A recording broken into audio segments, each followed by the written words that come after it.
Good afternoon, I'm Bill Anderson. I'm coming live from the Costa del Sol. It's still a beautiful sunny day here. I think we've had the warmest October on record, so they say, but it's very pleasant, cooling down a little bit in the evening, so we get a good night's sleep.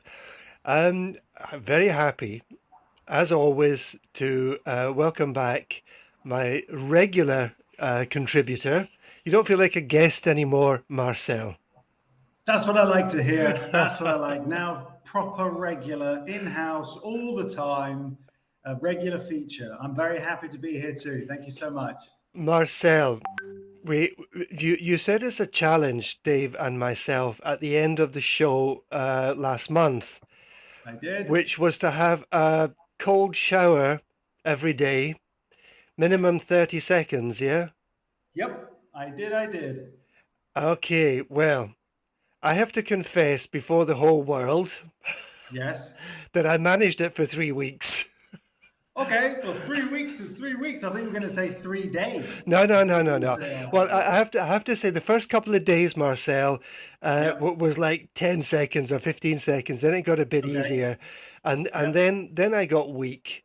I'm probably a bit of a hedonist at heart, and So, let me ask you this: did you do the warm shower part first and then the cold, or did you just go straight in with the cold? No. I had my normal warm shower first and then the cold shower. Excellent. I'm looking forward to what Dave says about what he's been experienced, but otherwise, I've been consistent with it. Now, the difference for me is that I have limited myself to not doing it before bed, because I find that if I have a shower before bed, it wakes me up and then I feel that I can't quite sleep well. But any other time that I have a shower in the day, I will always do the cold shower. I love it. I'm still loving it. I mean, you're a masochist. Yeah, a little bit. But also because I'm training as well, my body feels really hot. So I find that when I do that, it really cools me down. And actually, I feel so much better, because the first few times I did it, I have to say, I was really quite dizzy. My head was sort of spinning, and I was like, oh, blimey, this feels a bit weird. But it was quite nice sort of feeling, which went away after a few minutes. But now I don't get that anymore, and I'm quite happy to have the cold water running on my head, and it just feels great. Yeah. What about you, Dave? Did you manage the 30 days or 28 days? 20 minutes? Just it's not too much of a problem really, but what I noticed was has everything come back out again, Dave? Because I know you were worried that everything was going to go in.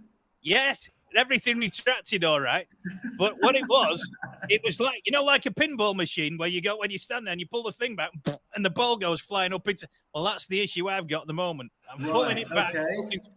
But what I was going to say was how I actually got used to it to begin with. I turned the light off in the bathroom and I dipped my toe in the toilet bowl first to get used to the cold water. Nice. Got rid of the verruca, which what I didn't realize got rid of my verruca.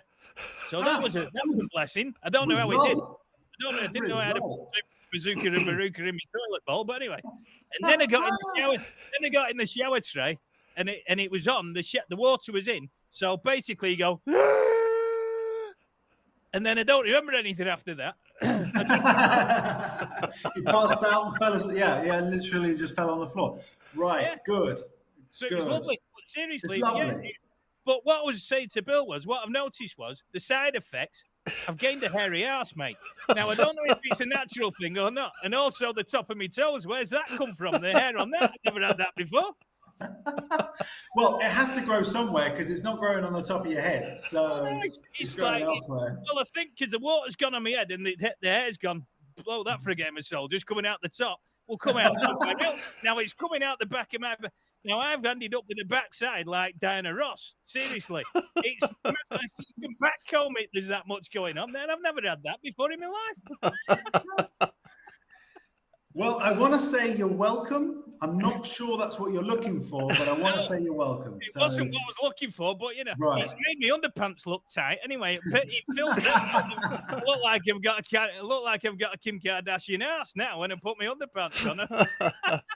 So I'm pleased that at least you're filling out your underwear nowadays. I mean, that's good news. Right? So I just have to ask, Marcel, do you do waxing as well for men?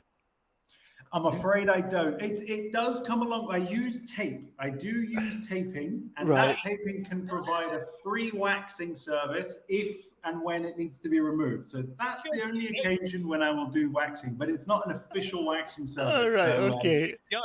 Tape. What are you thinking? I'm just thinking about, imagine sellotape on around your love tackle, and so that comes. You can see everything. You can see your DNA on that sellotape, and you can see your DNA. Exactly. Come off.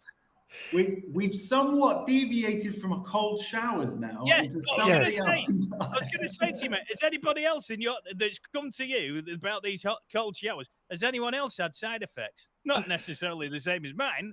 But no one's had quite as extreme side effects as you. Everyone feels pretty good from them, aside from saying that they hate the idea of them, and then obviously they hate the cold at the time. But most people have said that they've felt a difference when they've done it. So yeah, it's a challenge, but nobody's come with no one's passed out yet. So apart from you, so that's good. I think what I may do, Marcel, I'm not going to make any more commitments to do it on a daily basis, but maybe from time to time, I think it's probably good for me. Good for my circulation.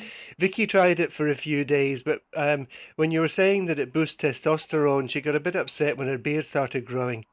Yeah, the facial hair started coming back in. Yeah, sorry about that. I'm sorry. I was going to go there. I'm glad you did, because I was going to go in there, and I thought I'm never going to hear the last of this. Is very open mouth now. So, to put this one to bed and to move on to today's topic, Marcel.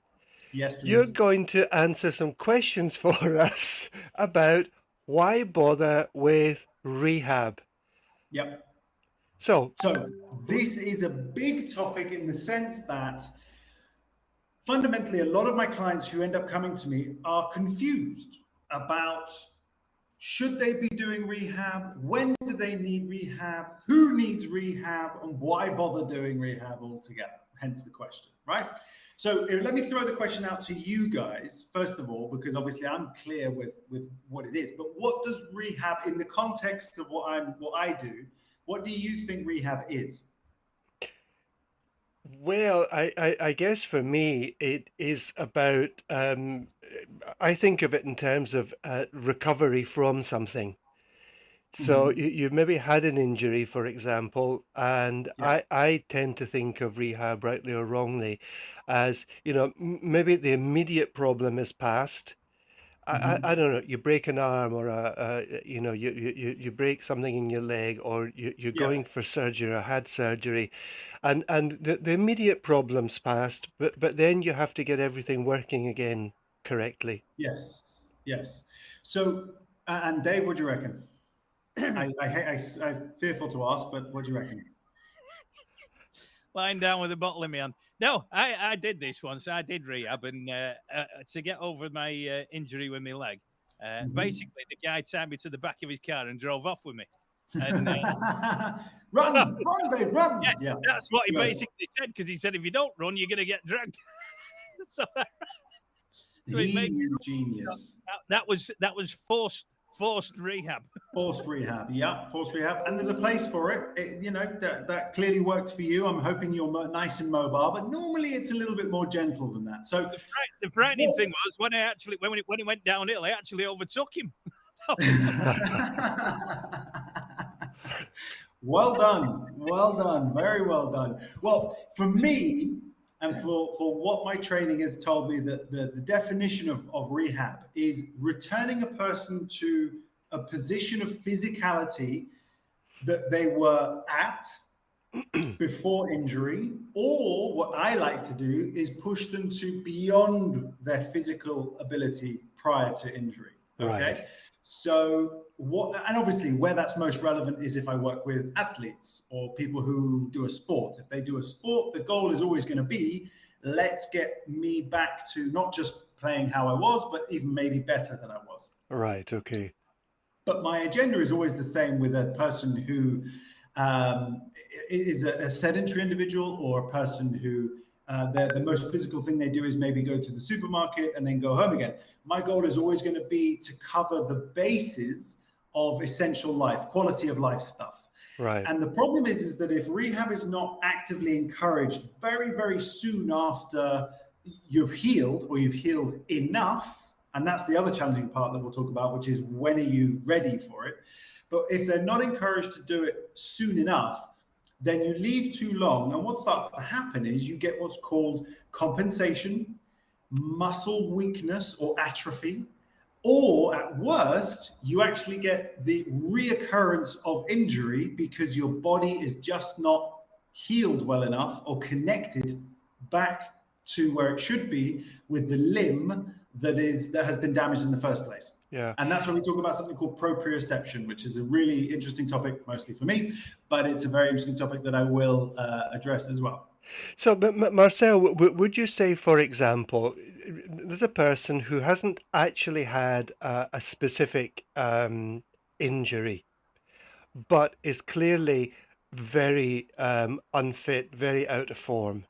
Would you describe rehab as helping them to get back into some kind of fitness or some kind of form? Good. Yeah. Oh, 100%. 100%. Because the process is very similar. So let's say, for example, we have a person who's broken their leg, right? Presumably for a given period of time, that person will be immobile. So they'll be sitting still, lying still, not moving a lot. The general strength will decrease. Their coordination will decrease.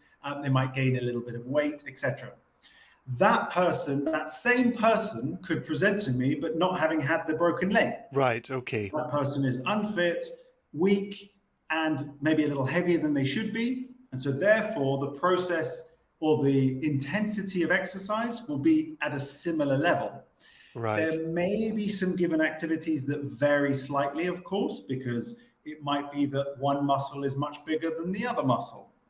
Let's say if we've broken a leg, that's very, very common where you have muscle atrophy on the affected side. That means muscle shrinkage. So we want that muscle to recuperate and regain and be the same as the unaffected side as quickly as possible. But other than that, yes, absolutely. This could be an individual who just isn't as physically active as they should be, and doing rehab is a very important thing. Yeah, because, however lazy we might be, we all want to have some level of fitness. Now, I'm not talking about weightlifting and doing hours a day in the gym. I'm talking about feeling well enough and feeling physically fit enough to do the day-to-day things. Yeah. Yeah, absolutely. And fundamentally, that's, and I would actually hasten to add that doing strength work is actually incredibly important. And I mentioned this before, and I remember in one of our previous shows, but strength training, particularly for people over the age of 45, becomes more important, not less important. Right. And I know that gyms in particular can be intimidating environments for people to exercise, but it doesn't mean you have to train in a gym. Sure. So for that very reason, that's why we've created a studio space where we can do 1-to-1, 1-to-3, 1-to-2, where it's much more intimate, much quieter, much calmer, much safer for you to get the type of training that you might need, but in an environment that isn't intimidating, or that doesn't feel dangerous to you, or that doesn't feel, and you've got the attention that you need as well. Right. But at the same time, you can also do those things at home on the basis you know a little bit about what you're doing. You can train at home as well. And that's really important, because if you can do something that resists your body and crucially causes overload, and I've spoken about overload before, which is where you're stressing your body more than it is used to in a safe and controlled way, that will develop strength over time. And that will protect you in many ways over time as well. So from improving your walking to improving maybe being able to run, maybe being able to carry bags, maybe protecting your back, all types of different things are going to be improved by doing focused strength training. Yeah. Well, we had actually just made the decision to get ourselves a static bicycle. Okay. For using at home, because we were feeling really, although we're on the go a lot, but feeling a bit unfit because we found it really hard to fit in regular exercise. So Yep. I suppose we are in our own way trying to do our own rehabilitation in Yeah. terms of getting some strength back in the legs, for going out walking and things Yep. like that. And it's something we can do anytime during the day that we've got 5 or 10 minutes free. Definitely. And go on, Dave. No, I was going to say that's a big seller, that static bicycle on the Agrophobia's website, isn't it? I'm You're scared to death of leaving the house. Get a bike in the house. Right. Much easier that way. Much easier. Don't have to interact with people. But I know that Bill, That you was do a a lot of conversation. walking. You do a lot of walking and you do a lot of interacting with people as well. Yeah. Albeit perhaps not by desire, but absolutely. And the thing is, the bike, whilst good, and certainly for cardiovascular, as long as you make the resistance more difficult, it's very important because you can buy the bike and you can get on the bike, but if you're not getting out of breath, it's not really worth doing unless you're getting out of breath. So you've got to make sure you turn that knob or you use the dial or the screen Yeah.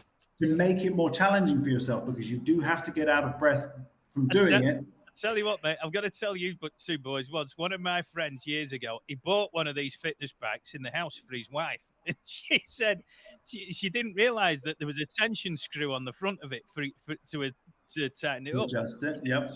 So she put, what she did was she got the pouffe and she put the front of the frame of this bike on the pouffe, so it was uphill.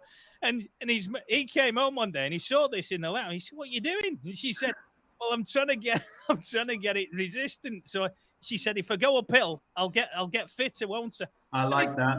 You idiot! So and he was trying to show her where the handle was on the resistance turner on the front of it to actually tighten it up. Rather, so you don't do it like that, you fool. I love that. That's very sweet, actually. That's very sweet. It's partly his fault for not showing her the resistance dial. But anyway, that was a classic. That's very sweet. Okay. Yeah, well, that's quite a good idea. It might damage the poof, but still, anyway, that the concept is not quite the same as going uphill on a bike. Yeah. Unfortunately. No, you don't want to damage poof in your lounge. To put it that way. Don't want to damage poof. Never that. That's never good. But absolutely. So the level of strength in your general life is very, very important, and being able to recover your minimal level of strength is very, very important. And our retired or sedentary lifestyles are very dangerous for our joints and our backs and so on and so forth. So, that's what affects people who are weakened through inactivity. But of course, if you have an injury such as a ligament damage, or you've got a knee surgery, etc., then doing the rehab after surgery is very, very important. But did you know there is actually something called prehab as well? Yeah, because we've spoken about this, I think, privately before with some people that I know that were going in for surgery. Yeah. Cool. Yeah, exactly. So this is before you go into surgery. This is called prehab, and this is where you prepare the given body part to be as strong as possible to be able to heal and recuperate as quickly as possible. So it's also very, very important. And again, not widely encouraged, particularly I would say in Spain. In fact, I don't know of anyone who's had prehab other than if they've come to me and then they're scheduled for surgery. But I don't think it's part of the health system. No. And in the UK, it's kind of coming around. In Australia and the US, it's fairly standard, but not really actively encouraged here, unfortunately. But very, very useful because it just speeds up recovery. Yeah, I'm sure it must, Marcel, and I think that certainly if you're talking about, but we have a very, very good health service here in Spain, but I think the kind of things that you're talking about, getting people ready for surgery and what they've got to do, especially if it's, I don't know, if they're having a hip done or a knee done or, something like that, I don't think it's really thought of very much. And then what is available afterwards is, I think, really the bare minimum. Yeah. And unfortunately, in the system, and this is the same in the UK, inside the system, there are always limited time. There is always limited time for treatment. So an individual may have an appointment with physiotherapy services, etc. But the common thing I hear is that it's very quick. So if you have 15 minutes to receive some form of therapy, treatment, rehab, whatever it might be, it's simply not enough time. Yeah. And unfortunately, the therapist is already having to think about the next patient within the 15 minutes that they've got in order to move in. And you're effectively doing what's called churning and burning. So you're just pushing through all of these clients bit by bit, which doesn't permit really for any quality conversation, feedback, action. You know, if it works for people, it's great. If you've got access to it and you want to try it, you've got to make sure you do that. Right. But it isn't always necessarily very successful. So that's where private rehabilitation and therapists obviously can come in extremely handy. Yeah. That's what we do. And the thing is, Marcel, I mean, I know that you do a lot beyond just the physical therapy, you know, the sort of bashing people around and the sorting the muscles out. And, you know, you are very much into the sort of whole health experience. But do you think that there is a problem here that, you know, Marcel Salazar, physical therapist, well, you only go to him when you've got a problem? Yeah, that's often the mindset. And this is what's interesting about the cultural side of it as well. So there are different parts of Europe in particular where the cultural side of going to a therapist is generally treated as when you have a problem. Yeah.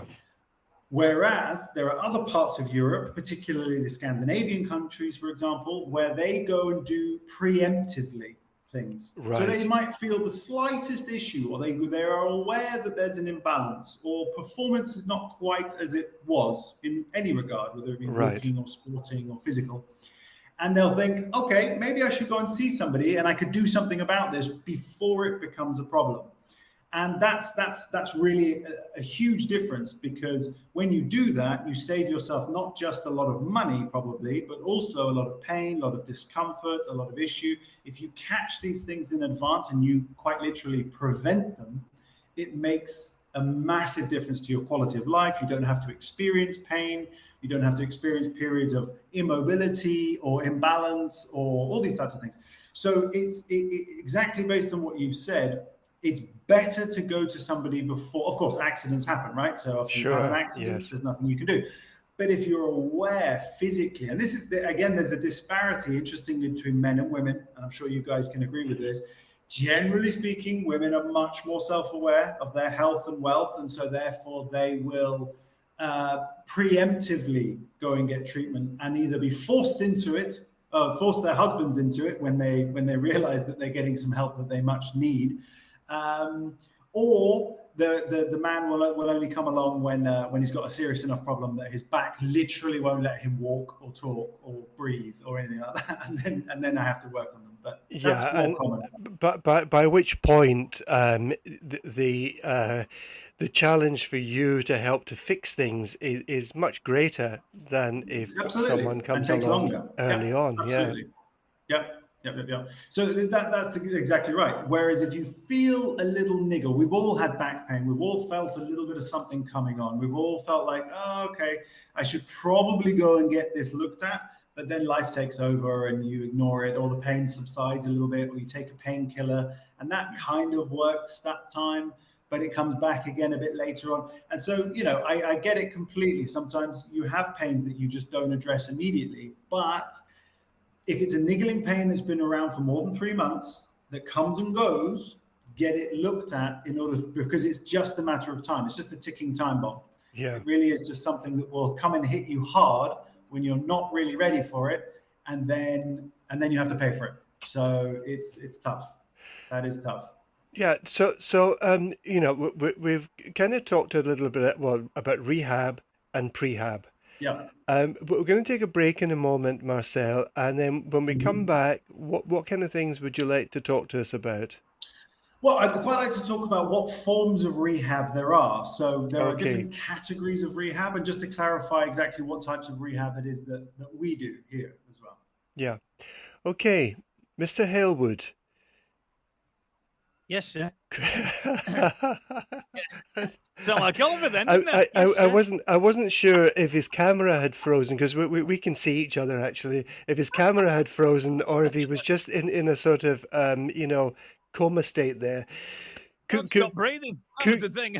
Could we go to a break now, Dave? And we'll be back in just a few minutes to catch up with forms of rehab. Across France and around the world.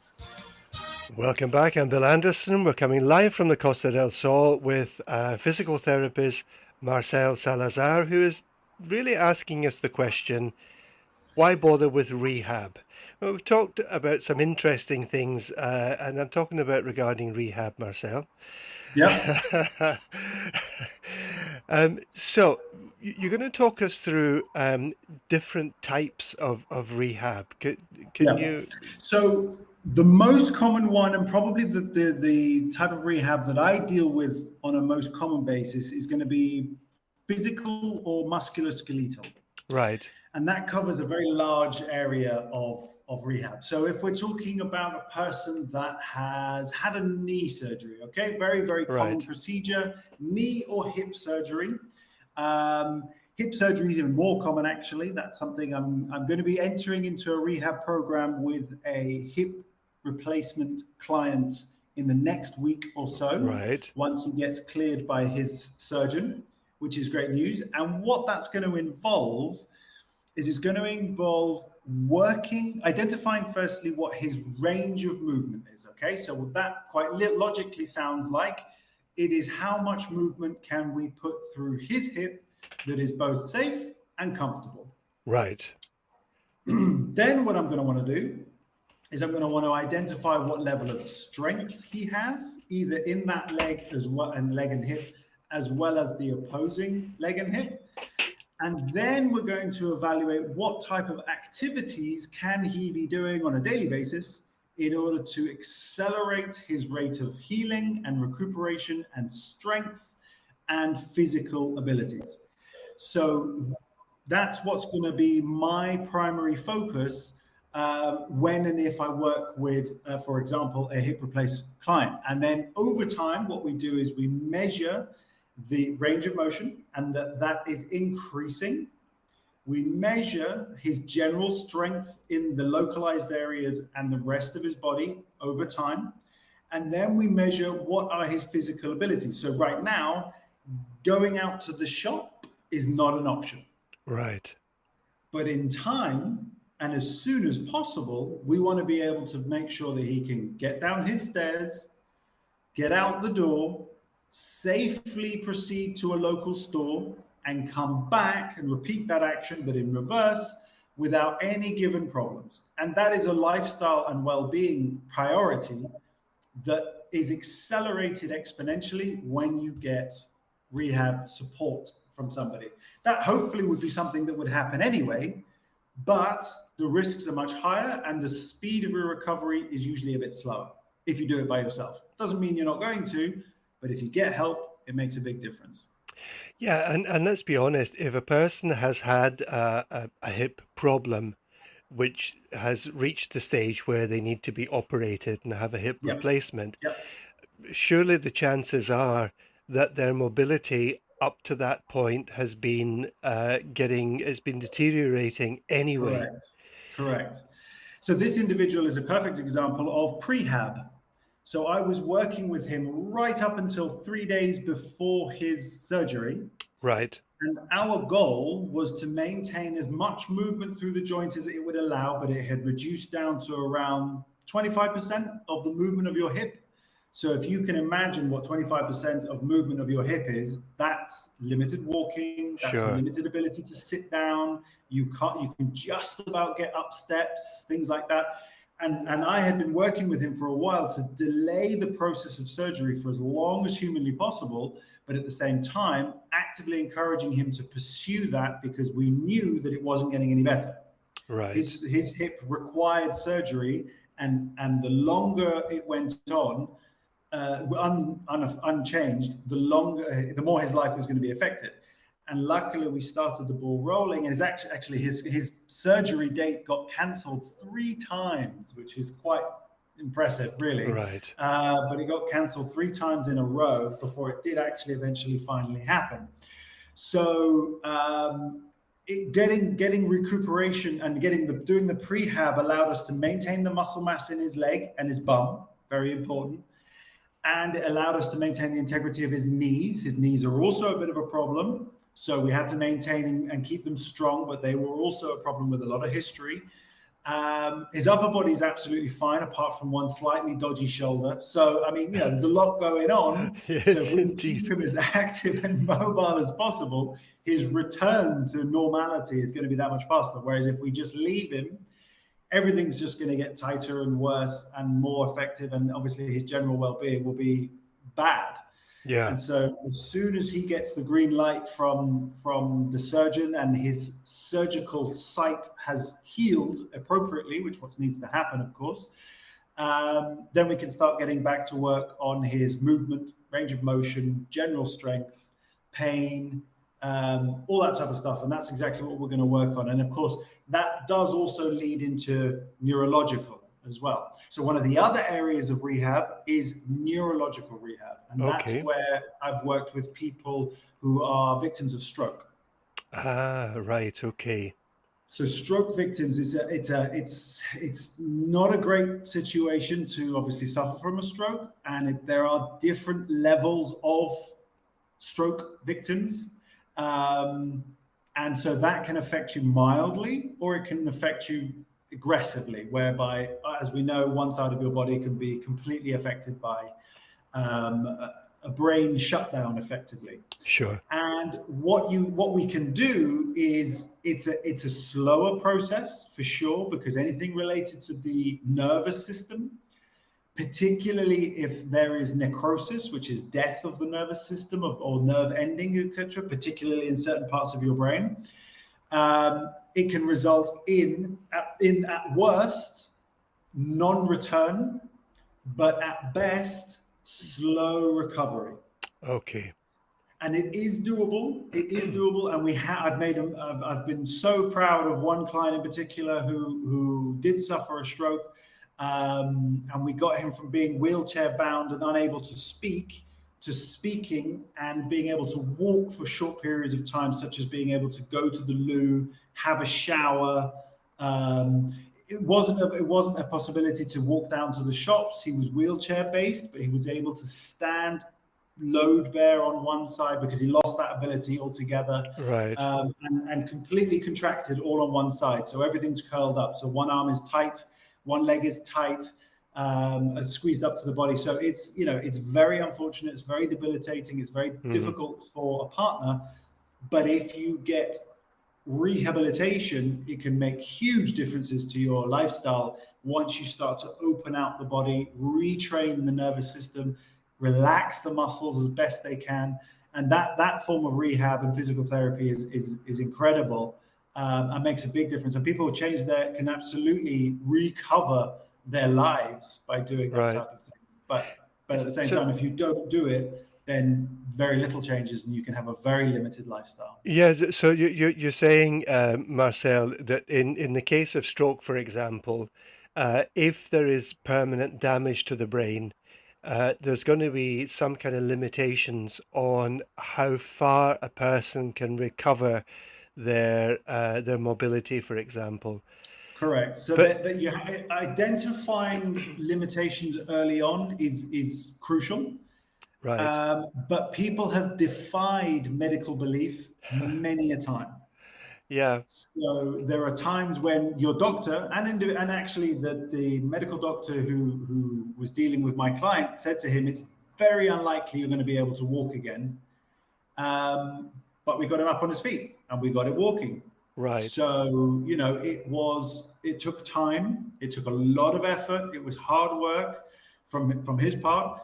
And we had a few setbacks as well, and these things will happen, but it was doable, but it's hard work, and it has to be done on a daily basis in that regard, because you have to effectively rebuild these connections and rebuild that strength. So it can be very difficult to recuperate, and there are limitations very often. You have to manage your expectations, but There are some crazy changes that you can make as well with hard work and consistency as well. So would you say that even with strokes, even a fairly severe stroke, there is some degree of improvement that can be achieved with the right kind of exercise and training? Absolutely, 100%, 100%. And there are places in the world where individuals who have suffered or are victims of stroke will seek out and go to, because the mainstream or the people they have access to might be like, well, there's nothing we can do. This is where you're at. But there are professional centers or individuals who have experience that will go against that and will continue to work with those individuals and make huge headways. And there are centers around the world where you can do that as well, or individuals who you can work with. So yeah, absolutely. What I was going to ask you, Marcel, can you do therapy online, virtual therapy like this? Yeah, it's a good question. That's a good question. It depends what it is. That's a really good question. So yes, I can, but there are limitations, which is why I try not to encourage it too much. When it's exercise-based, definitely, because I can guide you through, talk you through, demonstrate, video calling. All of this is totally doable. But obviously, when it comes to the manual stuff where I need to feel what's happening in your body, or perhaps I need to support you in some way, which is something that I do because I'm very much a hands-on therapist as well. There are limitations to what I can do, but 100% there are certain things that I can. Certainly consultations can be done online, exercise revisions, guidance, a bit like personal training, if you will. That can all be done online, absolutely. But there are elements as well that just simply can't. Because what I was thinking, right? My uncle, bless him, he's an ex-Manchester United player, and he's got problems with his knees. He's had both knees replaced. Oh wow! And he's gone back to the doctor, and the doctor says, "Yeah, after 7 years, this is why you're having issues." He said, "What do you mean? You never told me that when I was having it done that there's going to be issues after 7 years." Yep. So I'm thinking if when you come back on, if we get in touch with him, we get him in touch with you. You bring him on board as a client of your own, and then we follow how you actually can. Interesting. Yeah, why not? Why not? I mean, the one thing that we would have to find out, which would be interesting in relation to that, would be what the doctor's talking about is the wear and tear of the knees. Yeah. So this is, think of it like a pair of tires, right? I mean, our feet, our body, our joints, they are genius materials that were supposed to last for a lifetime. But there are variables that can exist that will degenerate or degrade them or whatever. So if you replace that given part with a man-made product, like a tire on a car, it's only going to last so long.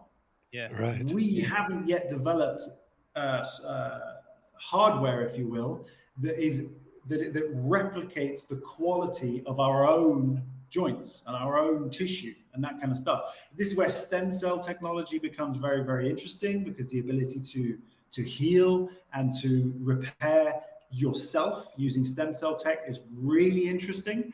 But we're not there yet either, and there's a lot of moral and legal issues related to that. But in terms of your granddad, you say? No, my uncle. Oh, your uncle. Sorry, your uncle. His knees. Absolutely. There's always a time frame. Normally, the surgeons mention this is why they want to wait as long as possible in a person's life before they replace anything significant, because there is a lifetime for the replaced part. So yeah, absolutely. But if that's not necessarily the problem, it could be, and you will need to find this out, but it could be that there are issues around the joint that are giving your uncle jip that we absolutely could work on. Because if the tissue is not happy in some regard, it could be that it's very tight. And I've experienced this very recently, actually, with individuals who suffer from knee pain, but it's not just necessarily inside the knee, it's around the knee. And they've got so much tightness, they can barely walk. And when we ease that off, that soft tissue changes the whole life. The whole experience changes altogether. It's amazing. Well, I'm just, if Bill's all right with doing that, I'm just thinking if we have like a process of you actually so, having him as a client, and we see the process of how he can get over this, and through what you're doing with him, I think, I think it could be. Cool. Yeah, that'd be interesting to have a running workout or running rehabilitation or therapy. That would be very cool. Very cool. Yeah. Let's give that a go. Absolutely. Yeah. Well, get in touch with him, and I'll threaten him that he's going to have. He's going to be having. Where does he live? He lives in the UK or he lives in France? Yeah. He's near Manchester Airport in Hale. He's still in Manchester. So cool. He's a nightmare with it. He's sorting out so many golf events and charity dues, but his knees are that bad at the moment. It takes forever for him to get to the phone. So my auntie all the time now answered the phone, and then I said, "Has your house got bigger?" Because it's like, remember Trumpton and Chigley when the butler used the phone to go, and then they'd walk down the corridor, you'd see them walking off, and the music like that, because it'd take forever to get to the phone. Really long corridors. Long but corridors. He's in a mess with it. It's just wear and tear with his knees with football over the years. I don't think I think I might have issues when I get older, but I mean, I'm just thinking years ago. The weight of the balls and the boots that you wore. I don't know if those were, a reason for the injuries that the older guys have got. I mean, there's a reason why. For example, footballers nowadays, of course, with an injury, they'll suffer knee problems, lower limb issues, all that kind of stuff. But generally speaking, we know that footballers, that their careers are lasting much longer, aren't they? Yeah. And the reason for that is because they get rehab. It's because their nutrition is well maintained. It's because they do the right type of strength and or stretching on a regular basis. And that maintains their bodies. Yeah. They all get physical therapy. All the professionals, all the top clubs, we all know they have physios. Of course, back in the day, the task of the physio was to replace the cigarette in the mouth of the player and maybe give them a squeeze of orange juice to go with it.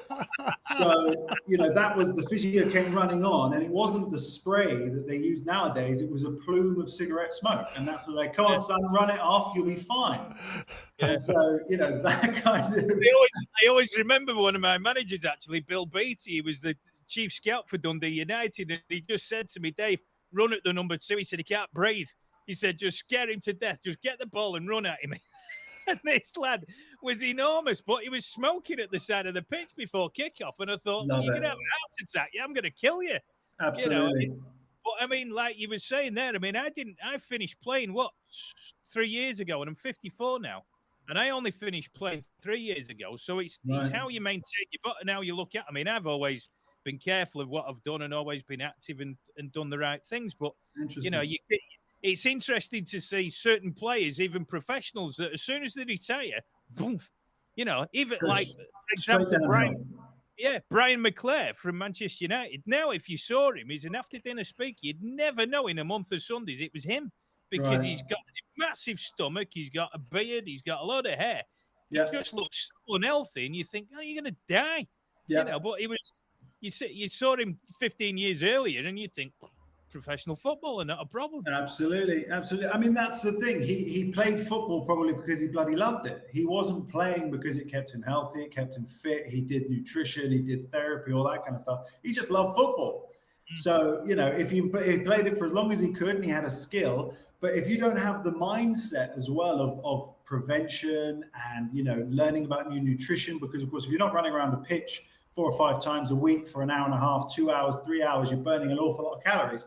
If you're not doing that anymore, you're just consuming lots of food and then you're just getting fat. So, the whole lifestyle changes when that happens. And the same thing if you injure yourself. If you injure yourself and you're not getting enough guidance, sometimes as we said before, you gain weight because you're still eating the same, but you're not necessarily consuming the calories in the same way. Your lifestyle is different. So you might have to rest with bed rest and so on and so forth. So it doesn't mean that you should starve yourself. Definitely not. Mm-hmm. Because it's very important that you do continue to eat if you've got an injury and you have to be in bed. But it's what you're putting into your body that becomes more important. And that actually brings me onto a topic in relation to the food inside hospitals. Because the most stressful thing for me is to see the quality of food inside, or I say quality very loosely, of food inside hospitals, because it's so important what you give people who are healing and recuperating. That's their refueling juice. And Yeah. if the quality isn't very good, you're really not facilitating the process of healing. Yeah. But that's another show.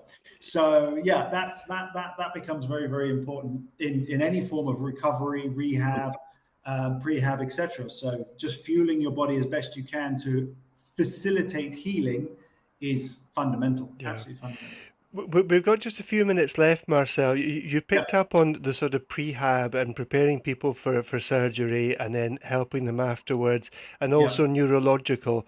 Is there another form that you wanted to just mention Obviously briefly? there are other forms of rehab such as speech therapy and so on, but that's not necessarily my specialty. But then what we would then do is look to take to performance rehab. So where we've spoken about somebody who's either had a stroke or somebody who's had an accident that is maybe sedentary, if we have an athlete, for example, or a paddle player, tennis player, golfer, things like that, what we'll always look to try to do is make that person stronger than when they were before they injured or before they had any issue, to make their performance better. And that's really what the goal of any physical therapist, strength and conditioning coach, which is what I was trained in many moons ago.